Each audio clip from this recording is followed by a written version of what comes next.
The Tao of Self-Confidence, episode 580. Welcome to the Tao of Self-Confidence, where I share stories of amazing women who have discovered their inner journey to self-confidence. Visit our website at thetaoofselfconfidence.com. Your inner journey to self-confidence awaits. Well, hello friend. Before I start today's episode, I just wanted to let you know that this will be the last episode of 2018, and we will be back with more amazing interviews on January 7, 2019. I wanted to wish you and your family Merry Christmas and a Happy New Year. Well, hello friend. Welcome to the Tao of Self-Confidence, where I share stories of amazing women who have discovered their inner journey to self-confidence. I'm your host today, Sheena Yap-Chan, and today I have an amazing lady on the show today. She is all about reinstating love in the workplace, and I'm really excited to have her on and share her story with us today on self-confidence. So without further ado, I'm going to introduce you to Lorie Corcuera. Lorie, how are you today? Maybe you can fill in a little bit more about yourself to the listeners. Hi, Sheena. So my name is Lorie Corcuera. You actually did really well there on my last name. It's a bit tricky. And just to add to what you had shared about what we're all about is reinstating love in the workplace. So I want to start off by just sharing my personal core values, because I feel a lot of the work that we do starts with that foundation, and that's really where I lead my life every day from. So my core values are strong heart, love first, guardian of people, connecting humanity, and dancer of life. And as far as what I do in my profession, what I wake up every day excited to do is I'm the co-founder and CEO of Spark Creations. And we are a training and development organization that inspires people and companies to create meaningful cultures in workplaces. So we're all about elevating that life experience at work, because we spend a lot of our time there. So we want to make sure that that love and energy is then shared with their families. Thanks for sharing that. And Lorie, what's your cultural background? So my cultural background is I love to say that I'm Filipino Canadian, even though I was born in Canada, and most people might say the Canadian part first. I am a proud Filipino Canadian. So my parents immigrated to Winnipeg, Manitoba back in the 70s. I was born in 1974. So a lot of Filipinos are from Winnipeg, and yeah, so I'm Filipino Canadian. Thanks for sharing that. And what would be your favorite self-confidence quote? So I've been thinking about this when you were preparing for the interview, and there's two quotes that really resonate with me probably in the last couple of years. The first one is Arianna Huffington. Her quote about life is a dance between making it happen and letting it happen. And then Eckhart Tolle, this one I actually just found out about it a couple of weeks ago. Life is the dancer and you are the dance. And I love that because I used to dance, and then one of my core values is dancer of life. And what I love about those two quotes is that, life isn't about being perfect, and even for me about choosing love all the time. Sometimes fear comes into my life, so it's just a balance, and just it's like the movement of life. Thanks for sharing that. Those are great quotes that you mentioned. And in your own words, how do you define self-confidence? So my definition of self-confidence really is about, again, part of that quote is about moving through life. So I feel like it's an ongoing thing.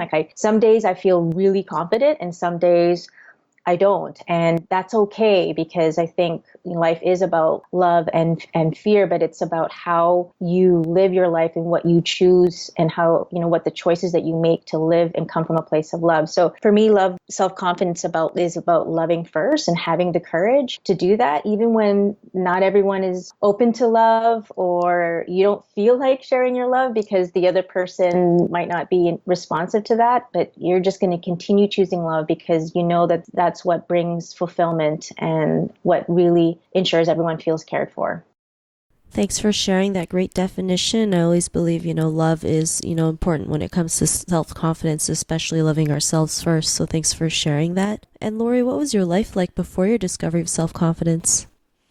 Yeah, my life before self-confidence, I can't think of a particular moment where I would say, okay, now I'm confident. I think that there has been many parts of my life that built my strength to be more confident. And I would say that built my courage, and it links back to a lot of the work that Brene Brown shares around vulnerability. So, when I think about the first moment, or one of the first moments of my life that was memorable, that I think had a part in building my self-confidence, was when I was 4 years old. My dad, or my parents, not just my dad, but both my parents forgot to pick me up at a daycare.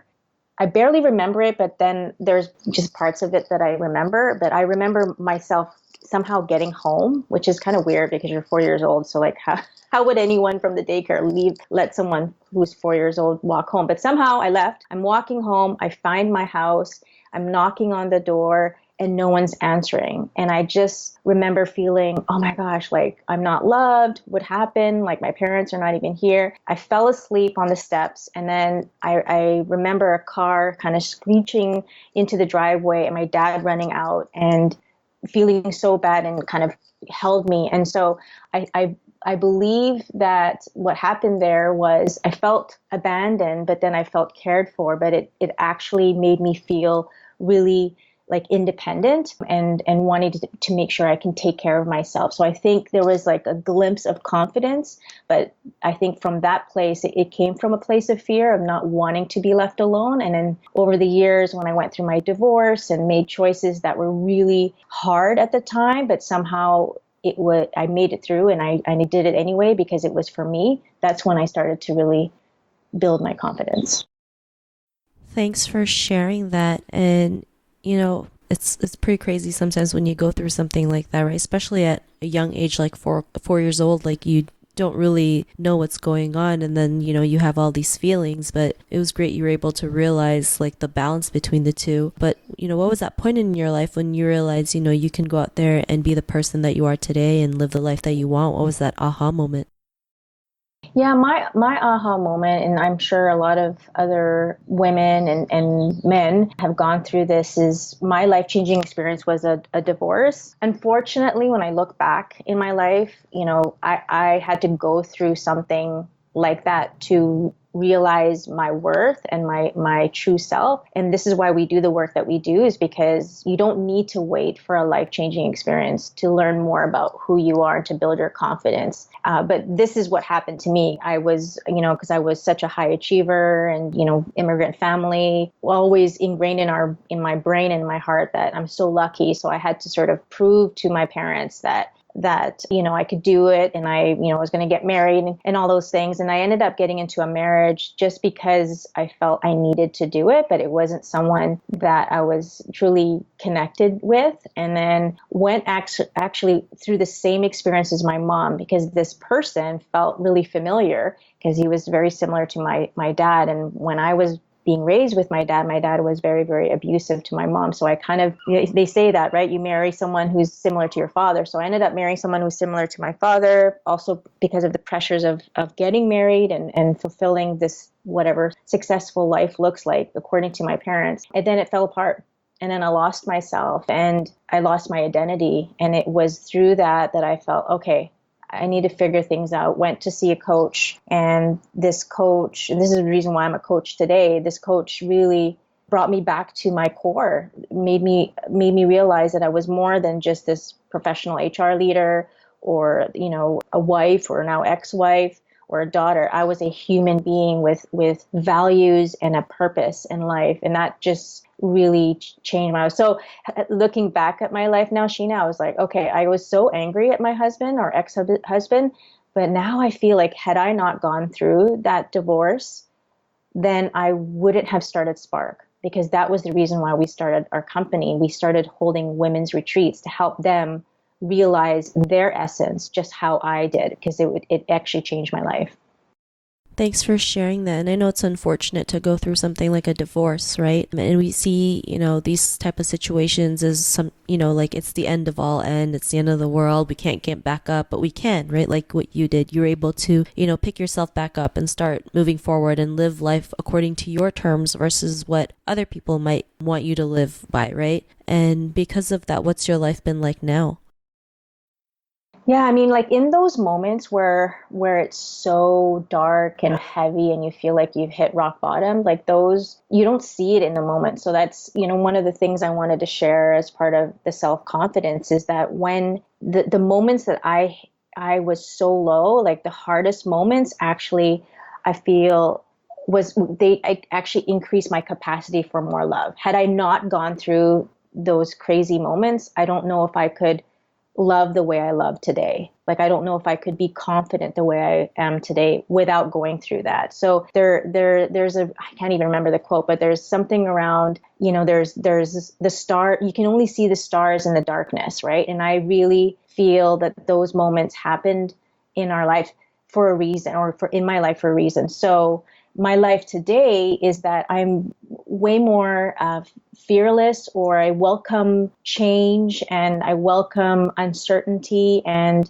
the unexpected, because I know if I'm able to push through my comfort zones or get out of my comfort zone, then I know that I'm growing, and that I'm going to grow more capacity for love, and that excites me. So today, that's what I do every day. I'm surrounded by people that I love and that love me unconditionally. The work that I do is all about bringing more love in the workplace, but not just for work in the workplace, but love in our community, because I feel the work that we do, we just happen to do it in the workplace because there's more people there. And we spend most of our lives there. But our overall purpose is actually creating and inspiring loving human connections for our whole community. Because we really believe that if someone feels confident and self-love, they can do anything. They can be the best leader, the best partner, and the best human being for themselves and for others.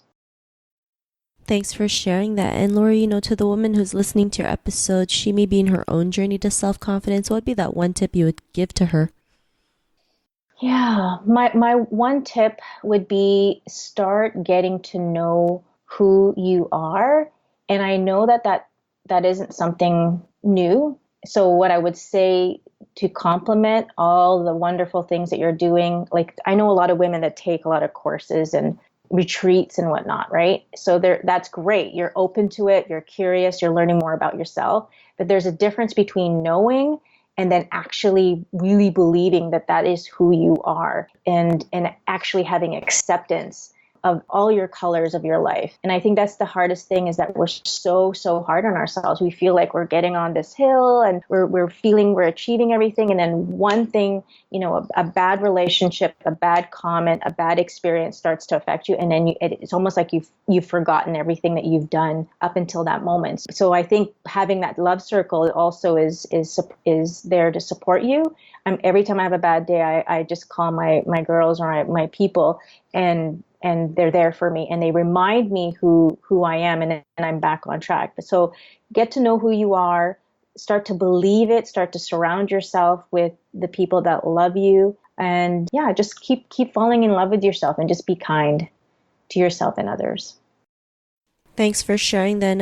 And I love how you mentioned, start falling in love with yourself, because, as women, especially Asian women, we're so great at, nitpicking every little flaw that we have, not realizing, it's a part of who we are, and we have to love that part of us. And, we learn to fall in love with every single part of ourselves. That's when we can also have that kind of love overflow and attract the right things into our life. So I really love that you mentioned that. And Lorie, our listeners want to get to know a little bit more about you and what you do. Is there any links or social media profiles we can connect with? Yeah, thank you for asking. They can find us on Facebook. So you just go Spark Creations. We have actually 2 Facebook pages. One is for community, because that's where we started. And then we have a corporate site, which just says Spark Creations and Company Inc. And then if they want to go to our actual website, it's sparkcreations with an S Inc.com, or they can just Google Lorie Corcuera. I love LinkedIn, because I post a lot of leadership articles and articles on personal development. So if you are LinkedIn with me and you don't mind receiving all these notifications, feel free to connect with me. And I'd love to learn more about you. Awesome. Well, thanks for sharing that. And to our listeners, if you want to connect with Lorie, you can also head on over to thetaoofselfconfidence.com and search for Lorie's name. Her show notes will pop up along with everything else that we talked about. And I really just want to thank Lorie for taking the time to share her story and tips with us on self-confidence. So thank you so much, Lorie. Thank you too, Sheena. Not a problem. It was really great having you on the show. And to our listeners, just wanted to remind you that this will be the last episode of 2018, as we will take a small break, and we will be back on January 7, 2019 with more amazing interviews from amazing women. I just wanted to wish you and your family a Merry Christmas and a Happy New Year. Bye for now. Thank you for tuning in to another amazing episode of The Tao of Self-Confidence. Want to learn how you can use podcasting to market your business? Download your free report by visiting our website at thetaoofselfconfidence.com. Your inner journey to self-confidence awaits.